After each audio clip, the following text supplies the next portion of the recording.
እበላለሁ እጠጣለሁ እሞታለሁ ስላለ ነው። ለእንጀራና ለመጠጥ ነው እንደምትኖረው ይሄን ኃጢያትን ይቅር አልልህም ማለት። ብዙ ኃጢያት ያልሆኑ መልካም የሆኑ ግን ያልተሰጡን አጀንዳዎች አሉ። የማያገባን ያውል ወንድም ያይተዋል እዛ ጋር ያለው ርስት አላካፍላለኝ ርስት እንድንከፋፈል ንገረው አለው። ኧረ እባክህ ርስት አከፋይ ነኝ እንዴ? እውቀትህ ወደ እብደት ቀይሮሃል። አእምሮ ሳይነካ አይቀርም። አንተ ነው እብድ የሚያሰኝ እኮ ነው የሚናገረው። 6000 የሽፍታ አለቃ ትለኛለህ። መረጃ ማስረጃ አለ። ዝም ብለን እንዴ አንተ የምታወራው? በህግ አምላክ አላለው። ሜዳችሁ እዩ። በስሜትና በሞራል እንደ መስኖ ውሃ ወዴትም እንደ ሪሞት ኮንትሮል ሽፍት ያደረጉት። ሉቃስ ወንጌል ምዕራፍ 4 ቁጥር 37 ዝናም በዙሪያው ባለች አገር ወደ ስፍራ ሁሉ ስለ እርሱ ወጣ። ስለዚህ በአንድ ምዕራፍ ዝናው ወጣ፣ ኃይል ወጣ፣ በዙሪያ ያለች አገርን ሁሉ ዝናውን ሰሙ የሚል ቃል ሉቃስ ጽፎልናል። ብቸኛ እውነተኛ ምሳሌ ሞዴላችን ኢየሱስ ነው። ስለ ጽድቅ ተጽዕኖ ስለ ማምጣት ስለ መለወጥ ህግ ከሱ ነው ላካፈላችሁ ያሰብኩት። ምዕራፍ 4 ቁጥር 13 14 ጀምሮ አነባለሁ። በጌታችን በኢየሱስ ስም አነባለሁ። ሉቃስ 4:16 ወዳደገበት ወደ ናዝሬት መጣ። እንደ ልማዱም በሰንበት ቀን ወደ ምኩራብ ገባ። ሊያነብም ተነሳ። የነቢዩ ኢሳይያስን መጽሐፍ ሰጡት። መጽሐፉንም በተረተረ ጊዜ የጌታ መንፈስ በእኔ ላይ ነው፣ ለድሆች ወንጌል ሰብክ ዘንድ ቀብቶኛልና፣ ለታሰሩት መፈታት፣ ለዕውሮች ማየት ሰብክ ዘንድ፣ የተጠቁትንም ነፃ አወጣ ዘንድ፣ የተወደደችውንም የጌታን ዓመት ሰብክ ዘንድ ልኮኛል ተብሎ የተጻፈውን ስፍራ አገኘ። መጽሐፉንም ጠቅልሎ ለአገልጋዩ ሰጠውና ተቀመጠ። በምኩራብ የነበሩ ሁሉ ትኩር ብለው ይመለከቱት ነበር። እርሱም ዛሬ ይህ መጽሐፍ በጆሮአችሁ ተፈጸመ ይላቸው ጀመር። ሁሉም ሲመሰክሩለት ካፉ ከሚወጣው ከጸጋው ቃል የተነሳ እየተደነቁ ይህ ዮሴፍ ልጅ አይደለምን ይሉ ነበር። ታውቃላችሁ ጌታ በመጥምቁ ዮሐንስ ከተጠመቀ በኋላ በይፋ አገልግሎቱን የጀመረው 30 ዓመቱ ላይ ነው። በእርግጥ በ12 ዓመቱም ሊቀ ካህናቱን ሰብኳቸዋል። ግን የ30 ዓመት ሰው ሲሆን ካህን ይሁን የሚለውን የብሉይ ኪዳን ለመፈጸም ይመስለኛል 30 ዓመቱ ላይ በይፋ ሲጠመቅ አብ መወደው ልጄ ነው አለው። መንፈስ ቅዱስ በርግብ አምሳል ወረደ እና ቀጥታ ሄደው ወደ ምድረ በዳ ነው እንደምታውቁት። 40 ቀን ሌሊት ከሰይጣን ጋር ሲፋለም ነው የምናየው ምድረ በዳ ላይ።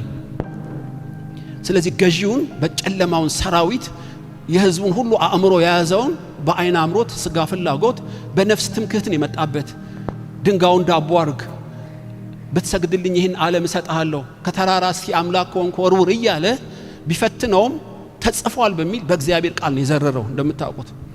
ነገር ግን ሰይጣን ለጊዜው ተለየው፣ በቋሚነት አይለይም ታውቃላችሁ። እና ያንን ገድል ሊቋቋመው አልቻለም። ስለዚህ የተራራውን የሰይጣንን ገድል ከጨረሰ በኋላ ቀጥታ ሄደው ወዳደገበት ወደ ምኩራብ ነው ሄደው። ምኩራብ ማለት ታውቃላችሁ ቤተክርስቲያን አይደለም። በእኛ ኮንቴክስት የሰፈር ህብረት የቤት ህብረት እንደምትሉት ነው። በባቢሎን የለመዱትን በአገራቸው ማደረጉት፣ ቋንቋና ባህሉን እንዳይረሱ፣ ቴዎሎጂ ጥያቄ ካላቸው ረቢዎች ጋር የሚነጋገሩበት መድረክ ነው። እና ኢየሱስ ናዝራዊ ስለሆነ ምኩራብም የመሄድ ልማድም ግዴታም አለበት። እና ማርያምም ዮሴፍም እንደ ልማዱ ምኩራብ ይወስዱት ነበር። እና ልክ ከተራራ እንደወረደ ቀጥታ ሄደው ወደ ቤተሰቦቹ ወደ ዘመዶቹ ወዳደገበት ምኩራብ ነው የገባው። አገልግሎቱ እዛ ነው የተጀመረው። እንደምታውቁት 5 ምእመናን ጥቅስ ያነባሉ፣ 2 ካህናት ጥቅስ ያነባሉ። አንድ ላይ 7 ጥቅስ ነው የሚነበበው በየምኩራብ። የብሉይ ኪዳንን ጥቅሶች በየሳምንቱ ያነባሉ። ኢቭን ቤታቸው ማንበብ ባይችሉም በመስማት ብሉይ ኪዳንን እንዲጨርሱ በማሰብ ነው። ይሄንን የሚያነቡት የፈለገና ማለት ፊት የቀደመ አይደለም የሚያነበው፣ የተመደበ የዕለቱ ተረኛ ሰው ነው የሚያነበው። እና ኢየሱስ ሲገባ ተራው ደረሰ። የቅዱስ ቃሉን ስክሪፕቸር የሚነበብበት ተራው ደረሰ። አገልጋዩ ስክሮልስ ናቸው የተጠቀለሉ በብራና የተጻፉ።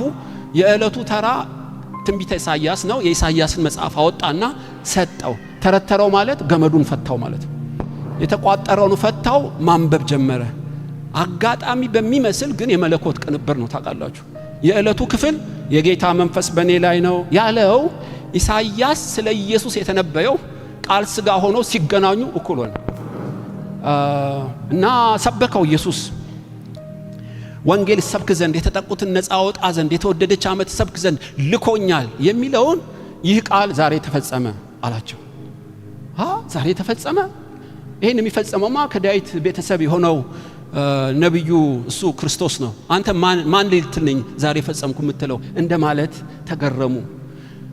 ግን ደግሞ እንዳጣጥሉት ካፉ የሚወጣው ጸጋ እና ኃይል ሊቋቋሙት አልቻሉ። ይገረማሉ። ይሄ ዮሴፍ ያናጢ ልጅ አይደለም እንዴ? ካፉ የሚወጣው ጥበብና ዕውቀት ከየት መጣ? እስከ ዛሬ ከሰማኑ ረቢና መምራን የተለየ ነው። ዘረዘረኝ እኮ ልቤ ተቃጠለ እኮ እንደምንለው አይነት ቤቱን ክብር ሞላው ማለት ነው። የሚገርመው ግራ ገብቷቸዋል። እየተደነቁ በልባቸው ያሙታል፣ በአእምሯቸውም ያመሰግኑታል። ተደበላለቀባቸው። የመጀመሪያ ጉባኤ የመጀመሪያ ስብከት ነው እና በዚህ ሰዓት ታውቃላችሁ ገና አገልግሎት ሲጀምር ገና መድረክ ላይ ሲቆም ገና መጽሐፍ ሲሰጡት ኢሳይያስ ይፈጽመው ዘንድ የተሰጠው ላይ ነው የጀመረው። ብዙ መጀመር ይችላል። የተጠቀለለውን ሰጠው፣ ፈታው፣ አነበበው፣ ቋጠረው፣ ለአገልጋዩ ሰጠ፣ ተቀመጠ። እነሱ ሰበካቸው። ብዙ ነው። ስለዚህ ስርዓት ውስጥ አልገባም፣ ወግና ደንብ ውስጥ አልገባም። ለምንድነው 7 ሰው የሚያነባው? ለምን 3 አይሆንም? ለምንድነው አገልጋዩ ቁጭ ብሎ የሚሰብከው? ለምንድነው ቆሞ የማይሰብከው? የቤቱ ከለር ለምን አይቀየርም? ብዙ ስንክሳር አለ። አስተያየት ልስጥ ቢል ኢየሱስ የጀመረው አባቱ ይፈጽመው ዘንድ በተሰጠው ተልኮ ነው። የጨረሰውም በተልኮ ነው። የጽድቅ ተጽዕኖ እንድናመጣ ሌሎችን እንድንለውጥ ከተፈለገ እንፈጽመው ዘንድ የተሰጠንን ተልኮ ላይ ማተኮር። ዛሬ ማካፈላችሁ ብዙ ጊዜ ተጽዕኖ አልባ እንድንሆን የተሰጠንን ሳይሆን ባልተሰጠን አጀንዳ ስለምንገባ ጊዜና ጉልበታችን ያልቃል። ብዙ ኃጢአት ያልሆኑ መልካም የሆኑ ግን ያልተሰጡን አጀንዳዎች አሉ። የማያገባን ኢየሱስ ለእስራኤል መንግስት ልትመልስ ነው እንዴ ሰበሰብከን? ለእናንተ አልተሰጣችሁም፣ ባልተሰጠን የገባኸው። አብ በገዛ ጊዜና ዘመኑ የሚያደርገውን እሱ ያውቃል። ለእናንተ የተሰጣችሁ ከሰማሪያ በምድር ዛር ሁሉ ወንጌል እንድትሰብኩ ነው። ባልተሰጣችሁ 1400 ዓመት በፊት በኋላ የሚያደርገውን ወደ ኋላ ስበ ጴጥሮስ ጥያቄ ኃጢአት የለውም። ያለ ጊዜው ነው፣ ያልተሰጠህ ነው። አየ ብዙ ጊዜ ተጽዕኖና ለዋጭ ማን ነው በተሰጠን ላይ በተልኳችን ላይ ስለማናተኮር ነው። እና ኢየሱስ ገና ሲጀምር በተልኮ ላይ ነው ያተኮረው። ኢሳይያስ ምዕራፍ 49 ቁጥር 4 ለመልካም ፈጥረኸኝ ነበር ይላል ያዕቆብ፣ እኔ ግን ጉልበቴ በከንቱ ደከመ፣ ምንም ጥቅም ለሌለው ለከንቱ ጉልበቴን ፈጀሁ ይላል ኢሳይያስ 49:4። ለምን? ያዕቆብን ነግሮታል። ኤሳው ሲያሳድደው በመሰላል ላይ መልአክ እየወጡ እየወረዱ ጫፍ ላይ መሰላሉ ላይ ሆኖ ያዕቆብ በአንተ አሕዛብ ይባረካሉ፣ አንተ ፓትርያርክ ነህ፣ ክብሬን ልገልጥብን የፈጠርኩ 20 ዓመት የተጸለየብህ ለዚህ ነው።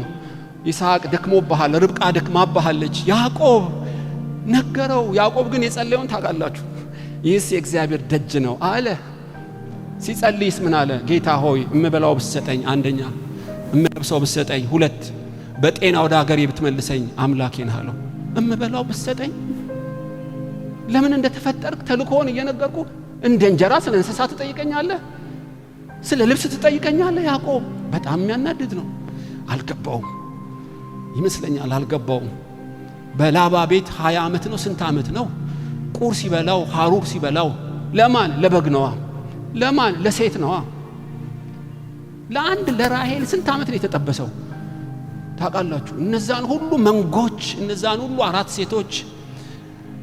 ያዕቆብ እድሜ ስንት ነው? ድጋሚ እንዳትጠይቀኝ፣ በአንድ ስቴትመንት ነው መዘጋልህ። ጥቂትም ነው ክፉም ነው። 4 ነጥብ። ክፉ ነው። ለምን እንደዚህ ያልክ? አንተ አይገባህም። ከተፈጠርኩበት ውጪ ለላባ በጎች ዘመኔን ጨረስኩት። የእግር እሳት ሆነኝ። ለማንም የሚሰጠውን ቁጥር 1 አረኩት፣ ፊተኛ አረኩት። ከተልኮዬ ውጪ ጉልበቴ በከንቱ ደከመ፣ ምንም ጥቅም ለሌለው፣ መቃብርን ለማይሻገር፣ በትንሣኤ ብድራት ለሌለው።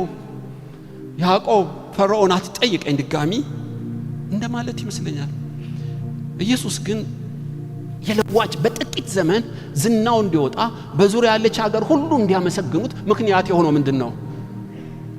ቀን ሳለ የላከኝን ፈቃድ ልፈጽም ይገባኛል። ማንም ምንም የማይሰራበት ሌሊት ይመጣል።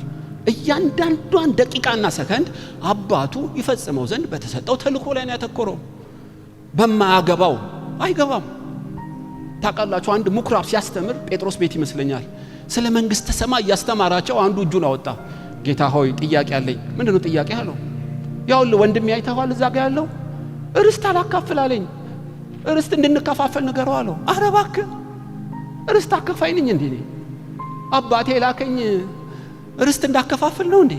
ሂድና ፍርድ ቤት ፈጽም። እሱን ሳይናደድበት አልቀርም። ስለ መንግስተ ሰማይ ስለ ዘላለም ሕይወት እየነገርኩ ስለ ርስት ነው እንዴ የምታስበው? የሰበኩትን አልሰማህም ማለት ነው። ተልኮ አይገባህም ማለት ነው። በጣም ተበሳጭቶበታል። እንዲያውም አንድ ባለጠጋ ነፍሴ ሆይ ቢጠጪ እላታለሁ፣ ለብዙ ዘመን ያከባቸው ሀብት አለ። አንተ ሰነፍ ዛሬ ትሞታለህ።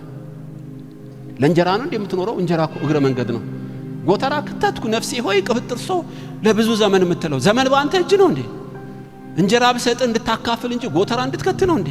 ምን አይነት ሰው ነህ አንተ? ዛሬ ትሞታለህ አለው። ሄዳችሁ አስደንጋጭ መልእክት ነው በእውነት ስለሚጠፋ እንጀራ። አንድ በቁርባንም በምንም ነገር ኃጢአትን ይቅር አላለም ያለው አንድ ሰው ነው ያገኘሁት እኔ። ሳምናስ ይባላል። ትንቢተ ኢሳይያስ ሳምናስ በሕዝቅያስ ዘመን የውጭ ጉዳይ ሚኒስትር ኃጢአትን ይቅር አልልህም። ምን ቢበድል ነው ይቅር አልልህም? ሰው የገደለ እንኳን ይቅር ተብሏል። ምን ጉድ ነው ብዬ ሳነብ ይገርማችኋል፣ ደነገጥኩ። ሳምናስ ያለው እበላለሁ፣ እጠጣለሁ፣ እሞታለሁ ስላለ ነው። ለእንጀራና ለመጠጥ ነው እንደምትኖረው። ይሄን ኃጢአትን ይቅር አልልህም አለው። ለኤልያቄም ስልጣኑን ሰጠው። ታውቃላችሁ ከባድ ወፎችን የሚመግብ ዝሆኖችን የሚመግብ አምላክ፣ አበቦችን የሚያሳምር። እናንተ እምነት የጎደላችሁ ስለሚጠፋ እንጀራ ታስባላችሁ? ስለማይጠፋው ስለ ዘላለም ተልኮ አይደለምን? መጽሐፉ እንደዛ ይላል። በእውነት ጌታዊ አባቴን እንድቀብር ፍቀድልኝ፣ አባቴን እንድስም ፍቀድልኝ፣ ውጣ ከዚህ ከፕሮግራም አለው። ቀዳሚና ፊተኛ የሚያደርጉት በሚጠፋውና በጊዜያዊው ነው። ስንት ነፍሳት ሲኦል እንደሚገቡ በእያንዳንዱ ደቂቃ የተልኮ ጉዳይ የዘላለም ሕይወት ምስጢር የወንጌል አደራ አልገባቸውም። ስለዚህ ነው ጌታ ኢየሱስ ክርስቶስ ከና ሲጀምር 5 ደቂቃ አላባከነም። አናቷ ላይ ፑልፒት ሲሰጡት ህዝብ ሲያዘጋጅለት ኢሳይያስ በመንፈስ የተነበየውን ይሰብከው ይተረትረው ጀመር። ወገኖች ጳውሎስ ብዙ ዕውቀት ወደ እብደት ቀይሮሃል። አእምሮ ሳይነካ አይቀርም። አንተ ነው እብድ የሚያሰኝ እኮ ነው የሚናገረው። ኖ ንጉሥ ሆይ እኔ የአእምሮ ነገር እናገራለሁ፣ ይልቅ በሙታን ትንሣኤ ታምናለህ? እንዲፈታው ሲያባብለው አታዩም? አሰካውም ፈታውም ከተልኮ ንቅንቅ። እሰራው ይጽፈዋል፣ ፍታው ይሰብከዋል። ተአምረኛ ነው ጳውሎስ። 6000 የግብጽ ሽፍቶች አለቃ ነህ አለው። ይሄን ያለው ሻለቃ ነው፣ ተራ ወታደር አይደለም። በሮም መንግስት ላይ አንድ ሰው ማሸፈት በመስማር ነው የሚያሰቀለው። 6000 የሽፍታ አለቃ ትለኛለህ? መረጃ ማስረጃ አለ? ዝም ብለን እንዴ አንተ የምታወራው? በህግ አምላክ አላለው። ሜዳችሁ እዩ። እኔ ጠርሴስ የተወለድኩ ሰው ነኝ፣ ባክ እንድሰብክ ፍቀድልኝ። ሲፈቅድለት በዕብራይስጥ ወንጌሉን ነገራቸው። ህዝቡም ጸጥ አለ፣ የኢየሱስን አዳኝነት ነገራቸው ይላል። በስሜትና በሞራል እንደ መስኖ ውሃ ወዴትም እንደ ሪሞት ኮንትሮል ሽፍት አያደርጉትም። በተሰጠው ተልኮ ላይ ይገርማችኋል። አስገራሚ ነው። የወንድምን ሚስት ፍታ፣ ላንተ ልትሆን አይገባም ይለዋል መጥምቁ ዮሐንስ። አሰረው እና የሄሮድስ ሚስት እንደምታስገድለው ሄሮድስም ዮሐንስም ያውቃል። ሴትዮዋ አደገኛ ነች እና ልጇን ልካ የዳነሰች በመንግስቱን በሚያከብርበት ሰዓት አእምሮውን ማርካ ማኖ ልታስነካው እንደሆነ መጥምቁ ዮሐንስ ነብይ ነው ያውቀዋል። ከቤተ መንግስት እስር ቤት አምጥቶ ሲጠይቀው ይኸውልህ ይቺ መተተኛ ሴት ትገለኛለች፣ እኔ ምንም አላረኩም፣ እባክህ ፍታኝ፣ ብዙ አደር አለብኝ፣ ወንጌል ልሰብክ ይገባኛልና እያለ ሲለማመጣው አታዩ። ስለ ጽድቅ ስለ ኩነኔና ስለ ፍርድ ይነግረው ነበር። ደስ እያለው ይሰማ ነበር። በኋላ ድጋሚ ያስጠራሃለሁ እያለ ይመልሰው ነበር። ደጋግሞ ቢያስጠራውም ከወንጌልና ከተልኮ ውጪ ዮሐንስ አልሰበከው። ምን አይነት ተልኮ የተሞላ ሰው ነው በእውነት ላችሁ። ኢየሱስ አለ ዮሐንስ በዘመኑ የሚነድ የሚያበራ እሳት ነበር። 4 ነጥብ። እንደኔ ዓለም አቀፍ ብርሃን ባያበራም በሰጠው ዘመንና ተልኮ ነብይ ነው። ነዷል፣ አብርቷል። ከሴቶች እሱን የሚመስል የለም። 4 ነጥብ። ወደ ቤተ መንግስት ምን ወጣችሁ? ሽርብትን ያለ ልብስ የለበሰውን ዮሐንስን ለማየት ነው ወጣችሁት? ምድረ በዳ አይደለም። እሱ የልብስ ጉዳይ ቄንጠኛ አይደለም። እና ምን ልታወጣችሁ የሚንሸዋሸው ዛፍን ለማየት ነው? ዓላማ እንደሌለው አይደለም። ነብይ ነው። በትክክል መልሳችኋል። ኢየሱስ ማህተም አድርጎለታል ዮሐንስ። ለምንድን ነው እንደዛ የተወደደው? ምግብና አለባበሱ የስብከቱ ስታይል አይደለም። የተፈጠረበትን ከኃጢአት የመዳን የጽድቅ ዕውቀት ያቃል። የኖረውም የሞተውም ለተልኮው ነው። ይገርማችኋል። ሰማይ እልል የሚልለት በተልኮ ያተኮረ ሰው እንደ ፀሐይ ብርሃን እየጨመረ ይመጣል። በፊቱ ሊቆም ማንም አይችልም። ብዙ ጊዜ ባልተሰጠን ደሞዝ ይወስደናል፣ ቢሮ ይወስደናል፣ ምቾት ይወስደናል፣ የውጭ ሀገር ኢንቪቴሽን እዛው ያስቀረናል። ታውቃላችሁ፣ ዓላማ ተኮር አይደለንም፣ ጥቅምና ምቾት ተኮር። ስለዚህ በአጭር ሰዓት ብዙ የጽድቅ ተጽዕኖ እንዳናመጣ ተልኳችንን በሚጠፋ ስንቀይረው አይሆንም። ነገር ግን የመጽሐፍ ቅዱስ ኃያላን ብዙ ናቸው ታውቃላችሁ። እና ብቸኛ ምሳሌያችን ኢየሱስ ገና እንደጀመረ ኢሳይያስ መጽሐፍ ላይ ቁጭ አለባት። ያደርገውና የፈጸመው የተሰጠውና ኢየሱስ ተገናኙ ማለት ነው። ባልተሰጠው አልገባም።